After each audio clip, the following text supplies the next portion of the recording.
on Tuesdays and Thursday. This is week number 4 of term 1B. This is PLAR History and Geography uh, with me, Jonathan, your teacher.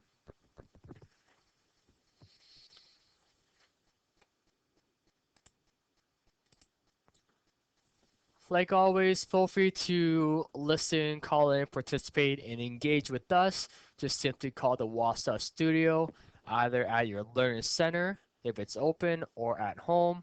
Again, I can help you with your assignments, or we can clarify any questions you may have with your assignments that you're currently working on. Great opportunity to get that done. Also, you can always get in touch with me at any point during my office hours. Just simply call my office. Just ask for Jonathan. My cell's on the screen on evenings and weekends. Email. So if you have a question, you can always email me at jho@nnec.on.ca. Please make sure you get your DSC to fax your assignments, or you can simply take the initiative and submit them yourself, either just scanning it and sending it to me by Facebook, by email, or fax yourself. And you can always get in touch with me on Facebook. So simply add me as a friend on Facebook, Jeho Wasa. I do check it on evenings and on weekends here and there, so I do check it outside my office hours. So again, if you have any questions, just send me a message on Facebook as well. So again, all the same materials, same ways to get in touch with me. So again, please make sure you take the advantage. And if you do have any questions, please let me know as I'm here to help. Again, all the review materials can be on the archive page, and I also post it on my YouTube page as well.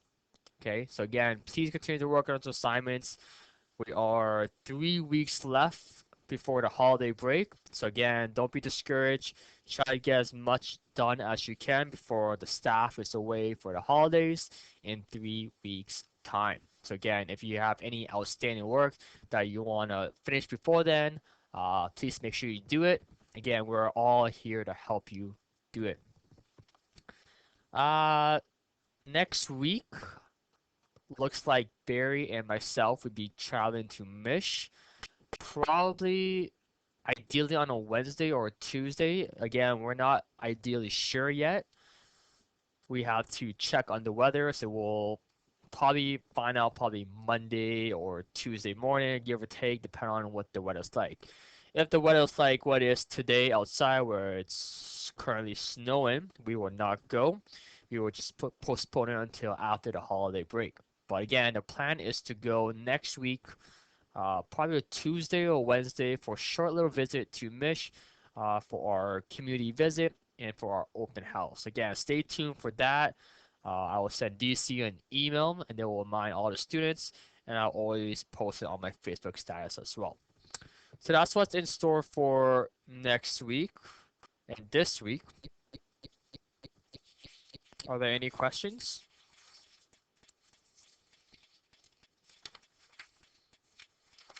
Good stuff. And again, if you want a USB stick, again, please let me know as soon as possible so I can get that to you. Again, I think there's limited express being signed up to communities before the holidays. So again, hopefully we can get that to you as soon as we can, as long as you let us know. So that's that. No more housekeeping items. So let's do a quick review of what we talked about last class on Thursday before we get into today's topic as we wrap up lesson number 2. Today's class is pretty short, so we're going to do a quick review again of what we talked about last class. Still looking at World War II, but the second half of it, where I called the lesson the Canadian Shame. So again, our learning goals from last class is that we will understand the mistreatment of Japanese Canadians, understand the Holocaust, and understand the events that led to the ending of World War II, or the conclusion of World War II. What happened that led to the end of it. So that was the direction we were heading last class. We talked about the United States, how they eventually joined the war due to the surprise attack on Pearl Harbor by Japan. It was supposed to not allow the United States from entering, but that didn't happen, and they enter and declare war on Japan. Back here in Canada, we became really suspicious on any Japanese, Germans, and Italians, as we thought that they would become spies on Canada, and Canada would be attacked next. Since the United States were attacked, we thought that we would be next. Again, racism, a lot of discriminatory, unfair treatment happen. Again, nothing new here. We focus on a particular group, a particular identity in Canada. We focused on Japanese Canadians. Again, just note that even though this happened to Japanese Canadian, it does affect other groups as well, not just necessarily Japanese Canadian. Okay, but again, we cannot touch on all population groups, ethnic group, identities, but we're going to focus on Japanese Canadian. They were really mistreated, treated, as you can tell from your textbook. Again, they had to move away from the coastlines and had to move and live on the interior land. Husbands were separated from family. The properties, belongings were all confiscated and taken away by the government. Uh, Example was David Suzuki, how he lived through these experiences during this time. And again, it was just really unfair treatment towards Japanese Canadians. Again, all this fall under the notion of anti-Semitism that I like to call it, and that I have integrated into last class lesson. It was a part of mainstream society. It was basically a global ideology. Again, it didn't just affect any one particular group. It didn't just affect Japanese or the Jews, but it affected everyone else, known as the other nationalities were subjected to, again, all these unfair treatment. Why? Because they were simply seen as different. They were seen as a threat to the norm of society, and as a result, they were seen and treated differently.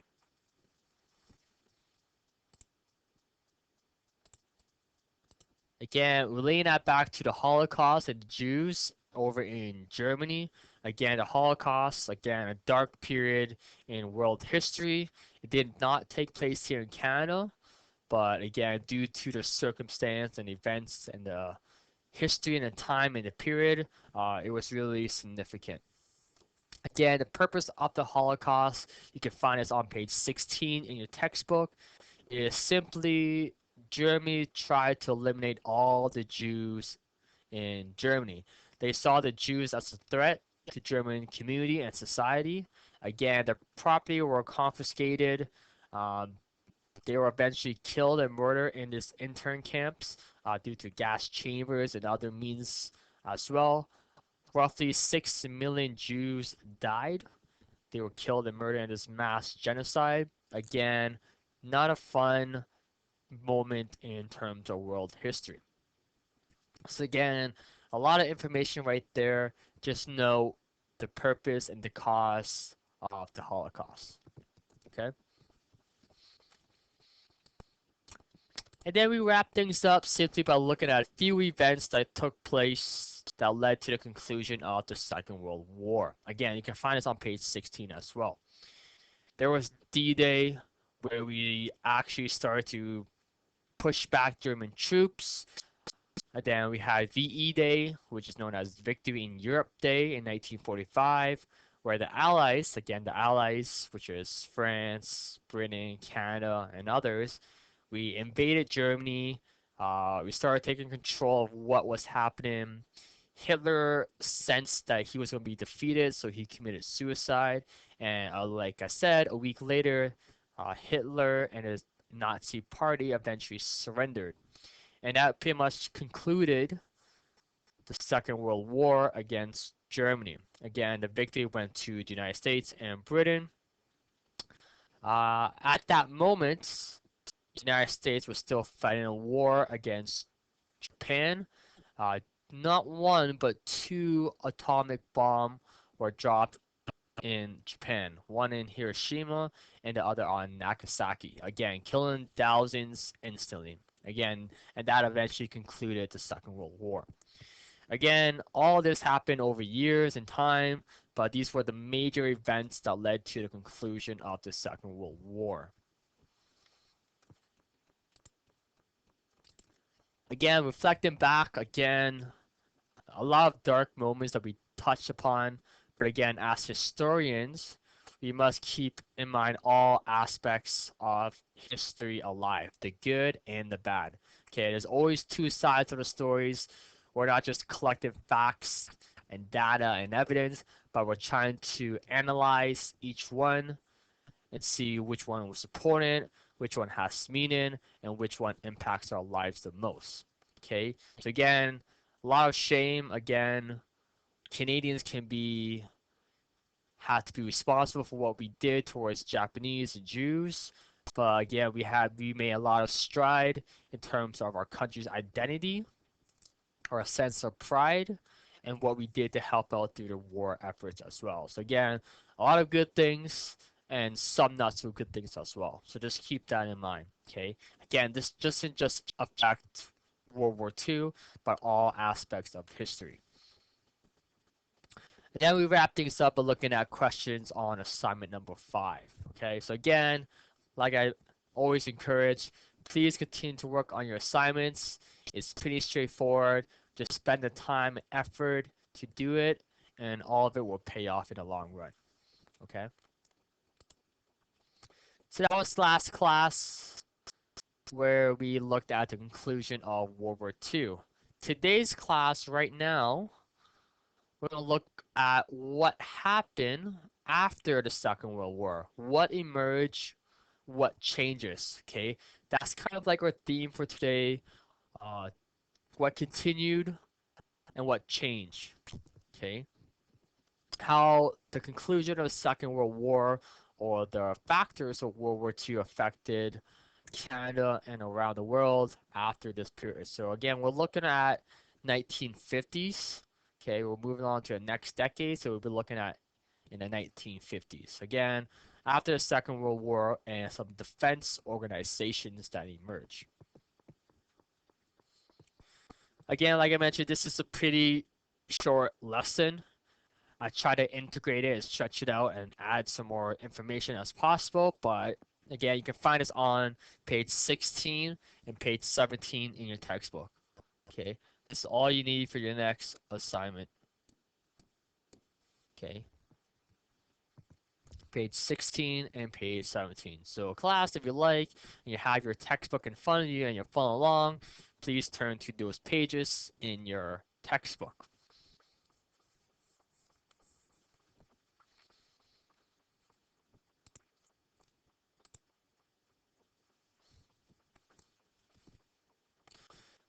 So let's get to our learning goals and our success criteria for today.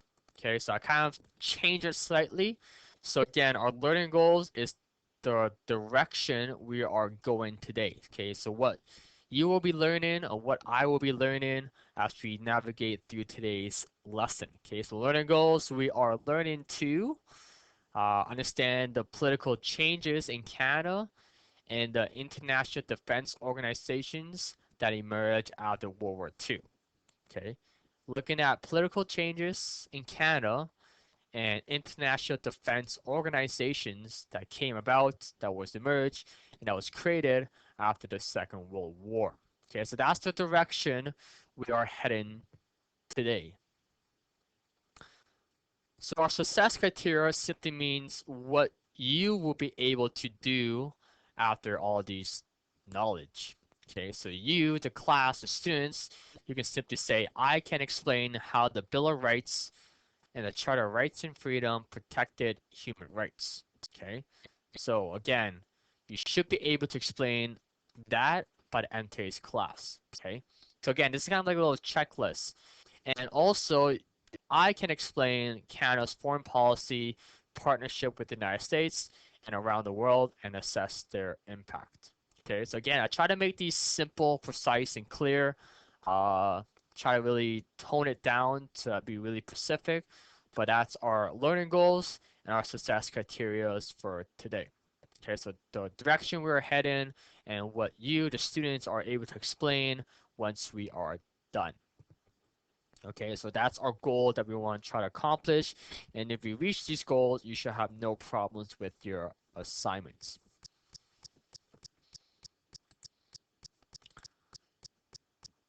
But before we dive into looking at the Bill of Rights and the Charter of Rights and Freedom, I'm gonna plug in some background content of this time period of the 50s and 60s uh, that took place after the Second World War.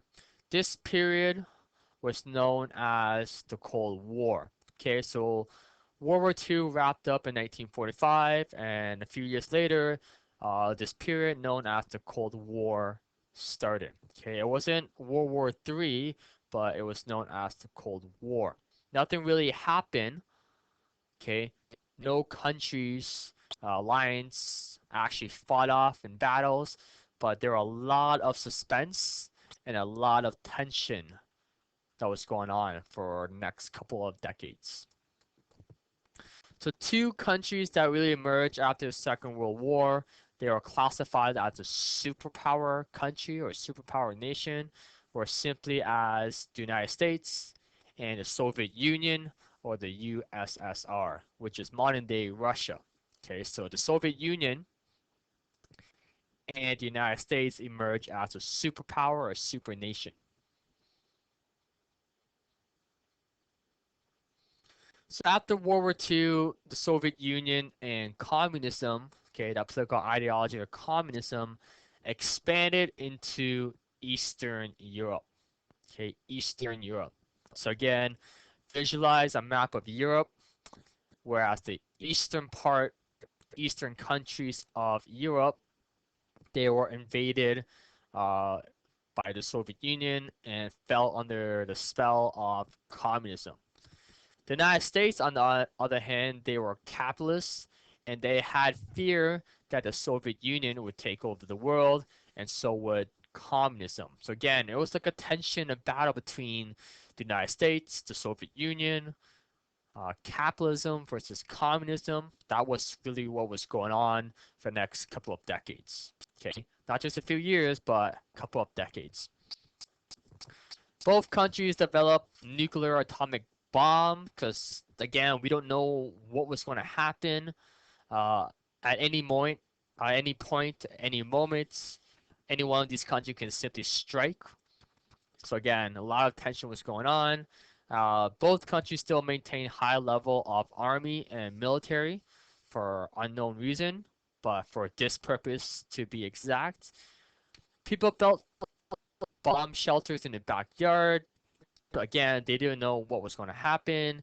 They practiced it in school. They talked about it in school, and it eventually even expanded into outer space. Okay, again, going back to Eastern and Western Europe, the Berlin Wall was created in 1961 to divide Eastern and Western Europe. But Canada was known as the middle power. We weren't known as a superpower, but we were just known as a middle power. So again, all the world, all the countries just simply watched on and had this suspense and tension for a couple of decades. Again, this didn't conclude until about 1990 when the Berlin Wall actually fell. Uh, Communism fell apart. Gorbachev came in and started making more policies that reflected people's view, and that spelled the end of the Cold War. But again, it really stretched on until a couple of decades. So again, that's some little background content of what was happening around the world during that time period after the Second World War. But something needed to be done. Okay, something needed to be done. We talked about the Holocaust and how it was not a bright moment. We don't want that to ever happen again, where human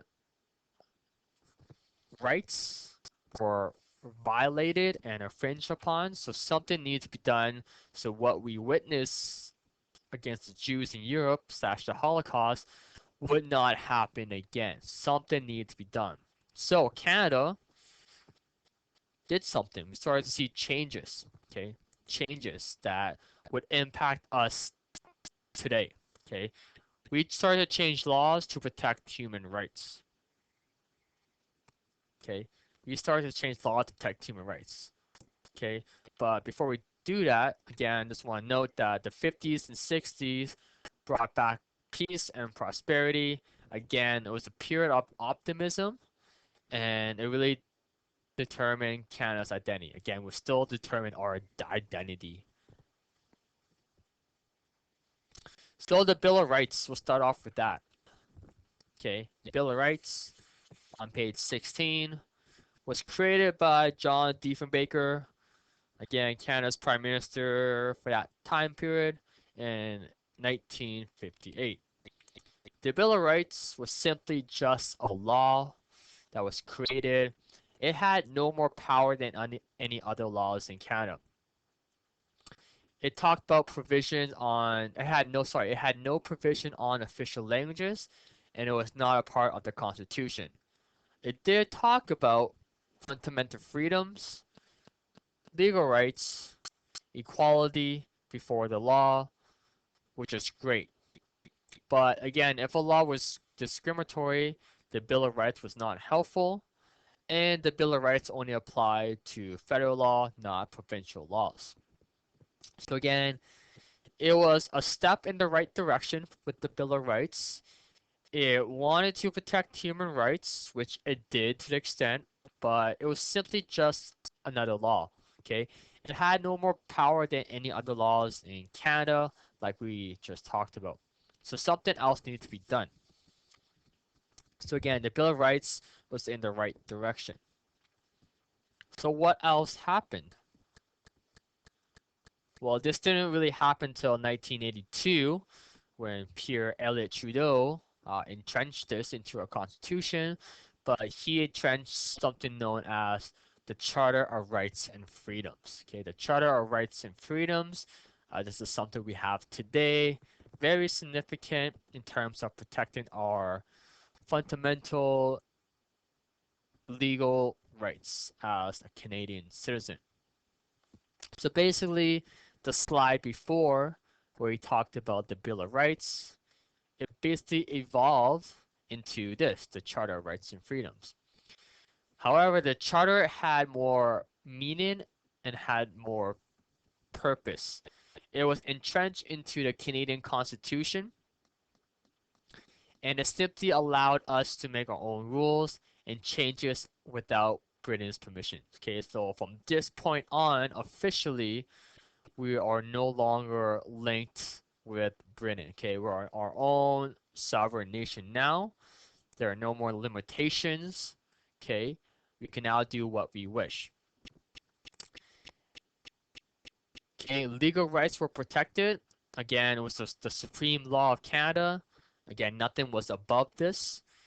And Canadians can now look towards it as a way to improve our abilities to live and participate in society. It really protects against minority and unfair treatment. So again, all those unfair treatment and hate and racism that took place to certain groups back then, that is now no more. Okay, the charter now protects our rights. Again, this applies to everyone, and no one is above the law. Not even the government, no one. Okay, so again, big moment in our history and how it affects our lives, the Charter of Rights and Freedoms. But in your textbook, it just talks about how the Charter protects or gives people the right to vote, the right to election, the right to move around, the right to life and liberty and feel safe, the right to be not arrested without a reason, and the right to have a fair trial and no discriminatory, and it talks about official languages such as English and French. Which leads to my next slide. Okay.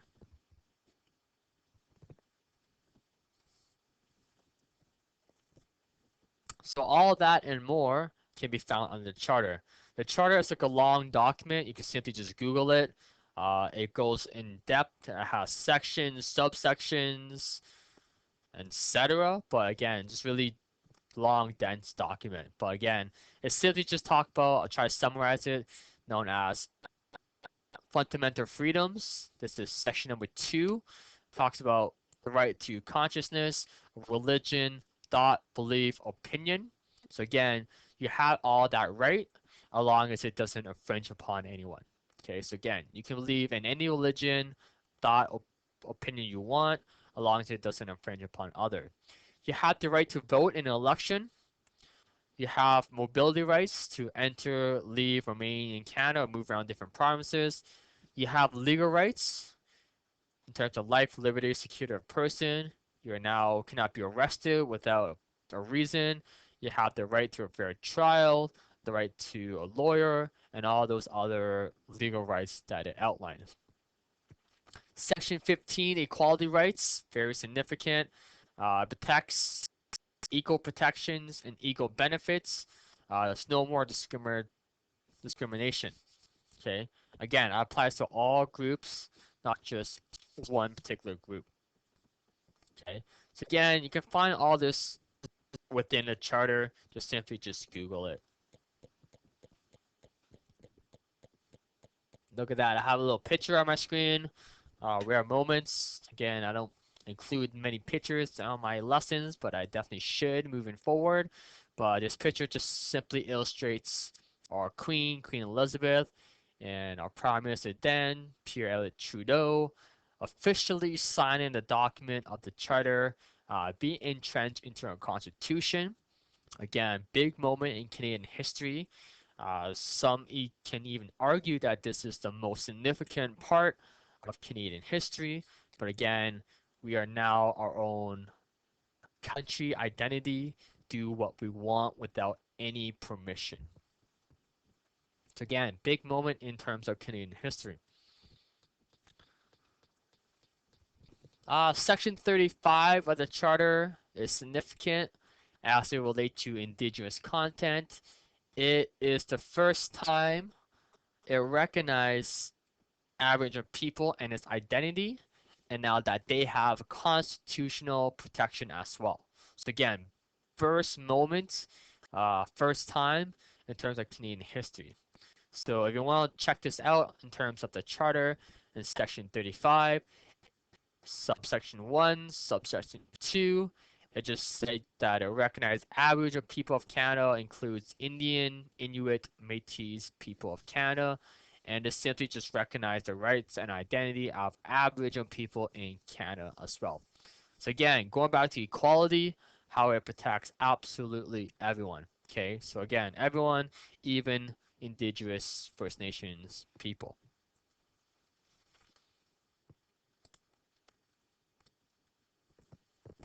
Again, this relates to the theme of equality versus equity. Okay, hopefully you have heard both those terms before, equality and equity. Uh, Equality is basically looking at sameness. Okay, we all have the same platform, same resource, same access. Okay, that's that's equality. Okay, having what's the same, being treated the same, being equal. Okay, fair and justice, giving the same. Okay, note that this illustration illustrates that how they have the same heights in terms of the platform and resources. Again, does it achieve its purpose? Not necessarily. Okay, equality can only work if we start from the same place. Again, we know that is not necessarily the case or true because we all come from different backgrounds, communities, religion, different political, social views. So again, we do not all start in the same place, which leads to equity. Okay, equity is simply fairness. Okay, fairness, making sure people have the same access, to the same opportunity. Okay. So again, this picture really illustrates that, where they're watching a ball game. This picture where not everyone can see it, but this picture illustrates that everyone can see it. Okay, everyone can see it. So again, that is fairness. Okay, making sure people have the same access to the same opportunity. Again, we know that by looking at history, there are differences.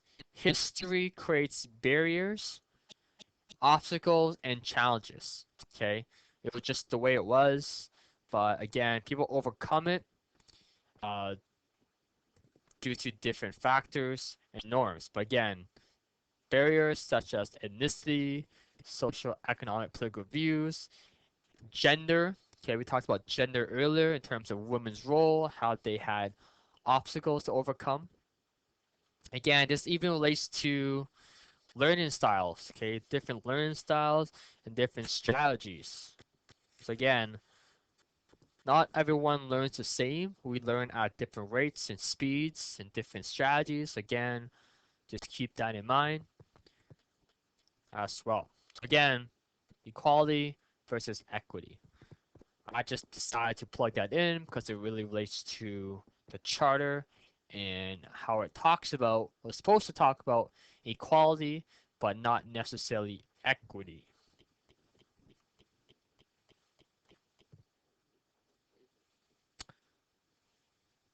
So moving on to the next portion, a new international era. Okay. After World War II, Canada entered a period of more desire to participate in world affairs. Canada quickly became a major player on the world stage. So we wanted to do more to help out internationally. We wanted to participate, we wanted to engage, and we started to do this. So we're going to talk about in the next couple slides three groups, three organizations that emerge after World War II. We're going to talk about the UN, the United Nations. We'll talk about NATO, and we'll talk about NORAD. Okay, so three more topics we're going to talk about. Okay, the UN, NATO, NORAD. So let's start off by looking at the UN, which is short form for United Nations. It was created by numerous countries, Britain, United States, Russia, so forth. It basically expanded from the League of Nations, if you recall that. Okay. Remember, the League of Nations was formed after World War One, and its purpose was to not start another conflict or crisis. Obviously, it was not successful because World War II emerged, happened, and concluded. So the UN and its goals was basically the same thing, but a bit more. Again, we want to prevent future wars from breaking out. We want to maintain international peace and security. We want to improve quality of life and promote peace around the world. So again, all the countries and bodies within the UN want to achieve this purpose. They want to protect, respect basic human rights. They want to work together to solve issues. It could be social, cultural, economical, or humanitarian issues around the world. And we want to develop friendly relationship with one another. So again, all want to have peace, partnership, don't want to have chaos and future war breaking out. So again, these are the goals of the UN. Canada is a part of the UN, but we have a specific role within the UN.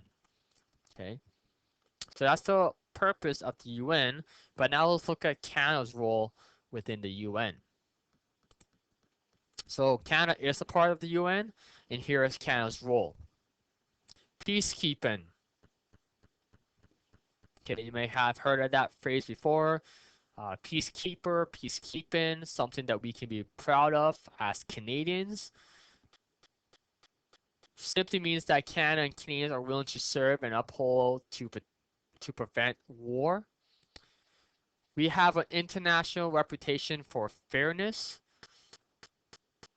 and it really demonstrates us the movement away from the British Empire. So again, our role is peacekeeping. Okay. In other words, if there is a crisis going on in other countries, Canada and the UN will come. We will help those citizens in terms of promoting peace, promoting equality, equity, providing resources, clean water, clothing, medical supply. So, for example, if a country was struck by a hurricane or a flood, we would come and help. If this is a crisis, we would go there just to maintain peace. Okay, we don't want anything to break out. We're just there to maintain peace. Okay, we don't favor any particular sides. We're just there to help one another in terms of resource and access. But again, peacekeeping. So that's Canada's role within the UN. Again, we still promote what the overall objective and purpose is, but our main purpose is simply just peacekeeping or peacekeeper.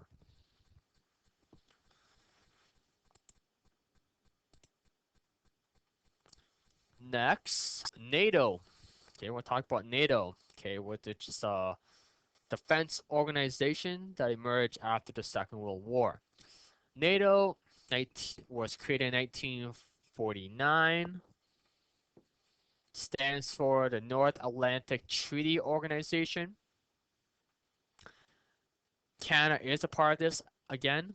So simply, any countries that is a part of this organization known as NATO, simply if the United States or any other countries within NATO is under threat or under attack, they are obligated to come help and aid as well. It serves the purpose of protection, provision, and preparation.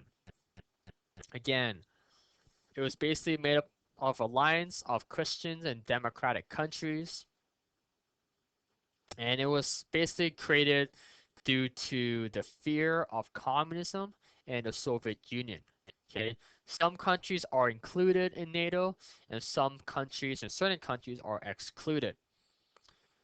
NATO is Canada's first military treaty that we signed on.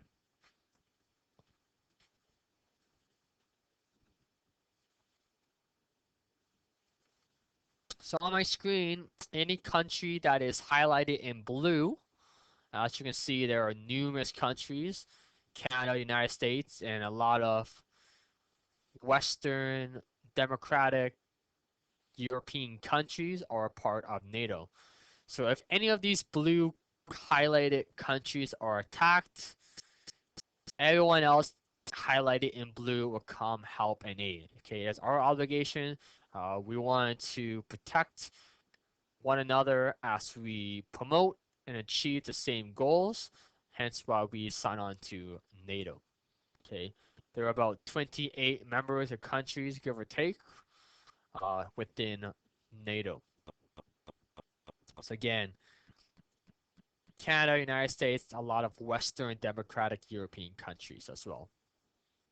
Okay, not everyone in Europe is a part of NATO, but a good chunk, a good majority of them are a part of NATO. So again, if anyone's under attack, we will all come and help and aid one another.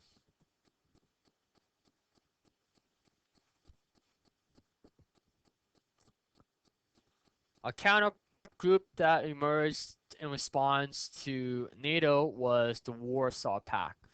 Again, this is not in your textbook, but again, I have added it in to create content and meaning as well.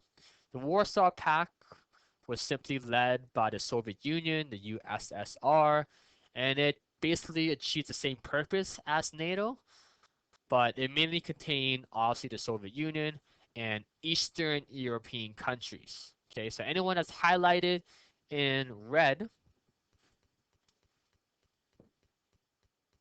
as a part of the Warsaw Pact. So again, two different organizations that achieve the same purpose, but they're from different political ideology backgrounds. Okay, capitalism, democracy versus communism in a way. Okay, so that's the Warsaw Pact. So they were created in response to NATO. Lastly, we want to talk about NORAD, which is Canada's foreign policy with the United States. Okay, Canada's foreign policy with the United States. NORAD was created in 1958. It stands for the North American Aerospace Defense Command.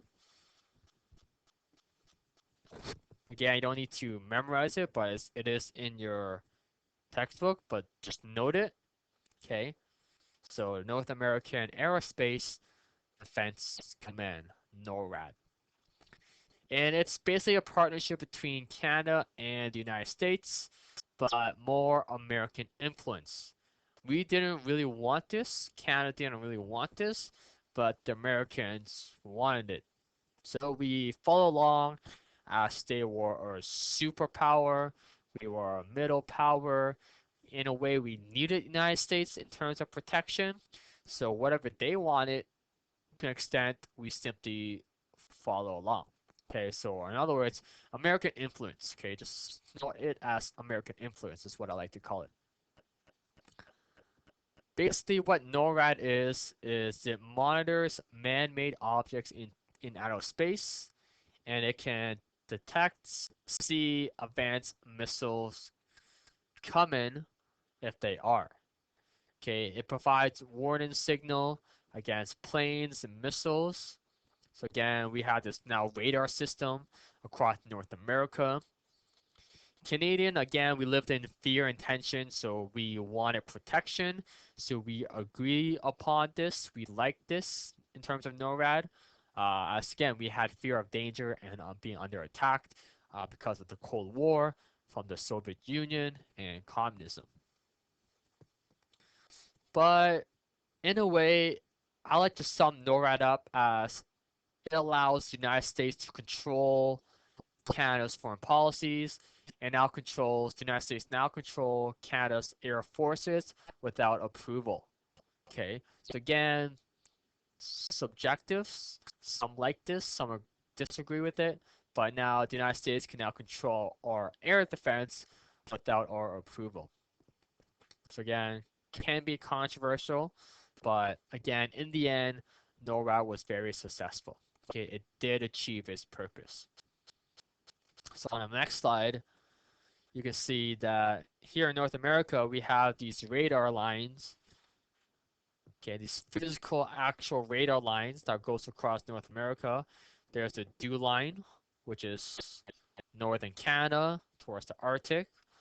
We have the big Canadian radar line, which is basically across Canada. And we have the Pine Tree Line radar system that goes pretty much across the border. So again, these are actual physical radar system. It detects what's going on. If something's coming away, it will simply just shoot it and block it or destroy it before it actually attacks us or cause more chaos. Okay. So again, note that the Soviet Union is really close by.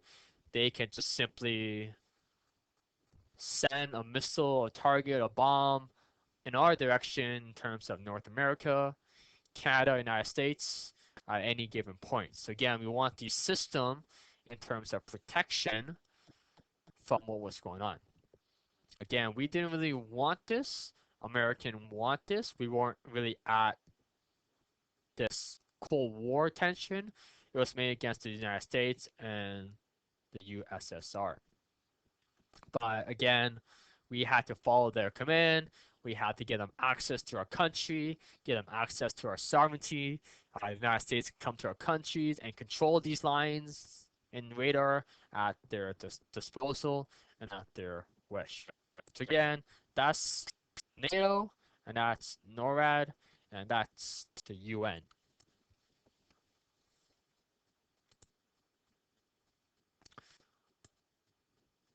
Again, just to wrap things up in terms of the 1950s, like I mentioned, the Cold War didn't conclude until the 1990s. So again, it went from the 60s, 70s, 80s, all up until the early 1990s.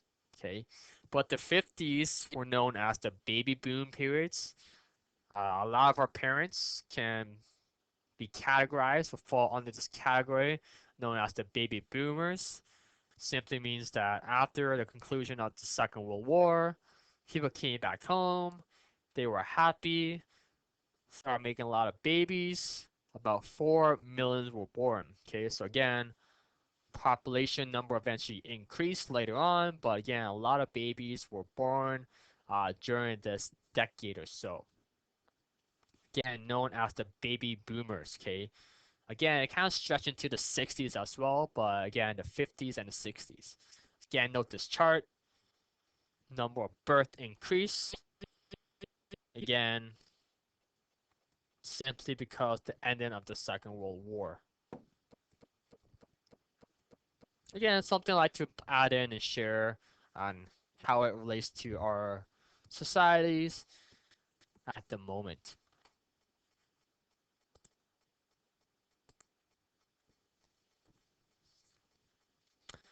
All right, class, so now we can turn back to our workbook and turn to assignment number 6. We're almost done history in terms of the history part of this course. We just actually right now finished lesson number 2. Okay, so after this assignment, we'll be done lesson number 2. So we're almost done. Assignment 6 is simply a short assignment out of 9 marks. Again, I simply could have just really dense down this lesson and simply just talk about what was being asked. But again, I tried to stretch it out and add some more content as well. Question number 1.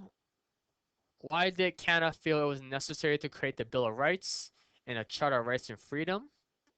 Outline what these laws were designed to do.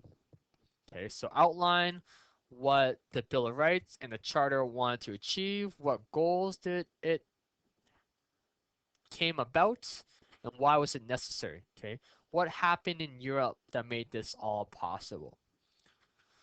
Question number 2, what was the main function of the UN? Okay, not Canada's part, but the overall main function of the UN.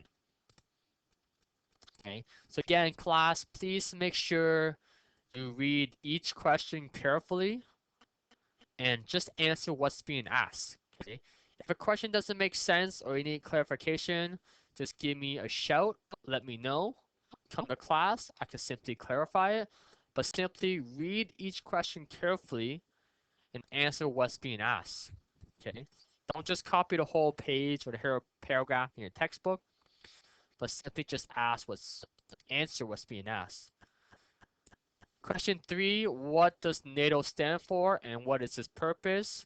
Question 4, what does NORAD stand for and what is its purpose?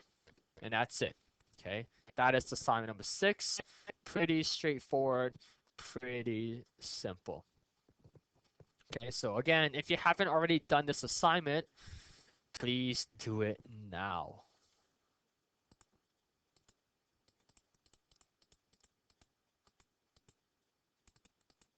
So let's go back to look at our learning goals and our success criteria. Okay, so again, the directions we were heading in today's class were we were learning about the political changes in Canada and the international defense organizations that emerged after World War II. Okay, that's where we were heading today. So hopefully now, looking at our success criteria, okay, you, the students in class, you can simply say, I can explain how the Bill of Rights and Charter of Rights and Freedom protected human rights. Okay, think about that. Did we achieve that? Did you achieve that? Can you answer with that particular success criteria? And can you simply answer by saying, I can explain Canada's foreign policy with partnership with the United States and around the world and assess their impact? Again, can you answer that? Did we achieve that goal? Okay, so again, these were our purpose for today's class. Again, kind of like a little checklist, exit card, reflecting back, a little self-assessment. Again, hopefully we have nailed these points, and if we have achieved our goal for today, and you should have no problems doing your assignment in terms of assignment 6 and so forth. Okay. So again, in the meantime, please continue to work on any other assignments. Again, note that we're all at different stages, which is totally fine, but just continue to work on your assignments and get them to me when you can so that I can mark it and note that you're active. Next class on Thursday this coming week, we'll start a brand new lesson. We'll start lesson number 3, which is the last lesson in terms of history. There's a couple lessons or classes that we need to do in terms of lesson 3. We should finish this all by next week or just the week after that. But again, we're almost done history, and then we should start geography just before the holiday break. Okay, so keep that in mind. Next class, lesson number 3, we'll go back, look at Canada in the 1960s. We'll assess Quebec, the Quiet Revolution, and then the following week, we'll look at free trade, Canada Act, and women in political positions. Okay, so that's where we're heading. We're almost done history. We are doing great so far. So again, please continue to work on your assignments. If you need any help, please just let me know. Okay, I'm here to help. I'm here to help. Other than that, I think we'll stop it here for today. Thanks so much for tuning in and listening and participating. If you have missed this class, go back, check it out on the archive page on my YouTube channel. If not, I will see everyone back here on Thursday. Thank you so much and enjoy the rest of your day.